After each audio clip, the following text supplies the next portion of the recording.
কড়াই গন্ডায় আমরা ইঞ্জিনিয়ার তারেক রহমান থেকে বাংলাদেশে বুঝে দেব ইনশাআল্লাহ।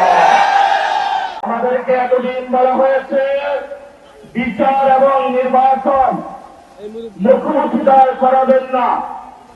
আমরা মহিলা প্রমাণ করলাম যে আমরা নির্বাচন বিরোধী নই।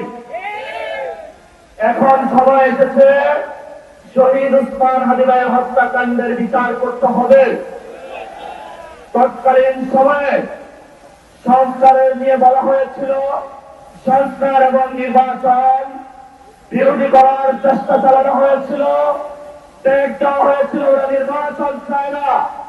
আমরা তোমাদের চোখে আঙ্গুল দিয়ে দেখিয়েছি আমরা বাংলাদেশে গণতন্ত্র চাই। এখন সময় এসেছে কোন নয় ছয় করবে না। সংস্কারে জনগণে যে হাতে ম্যান্ডেট দিয়েছে দ্রুত বাস্তবায়ন করতে হবে।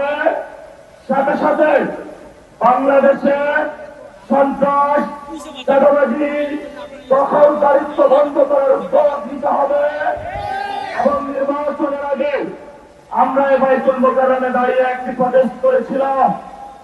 ভোট ডাকাতির জন্য আমাদের জামাত ইসলামের এক ভাইকে খুন করা হয়েছিল।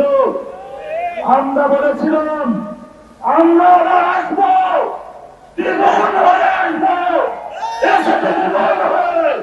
আমাদের ভাইয়ের হত্যার বিচার বুঝে নিতে হবে। রাজপথে সংগ্রাম জারি রাখতে হবে।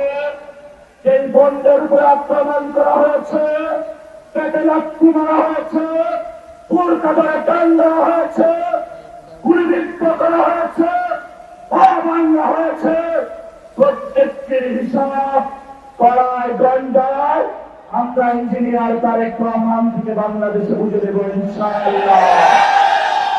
আমরা একমাত্র ভয় পাই কার কাছে? আল্লাহ ছাড়া আমরা কার কাছে ভয় পাই না।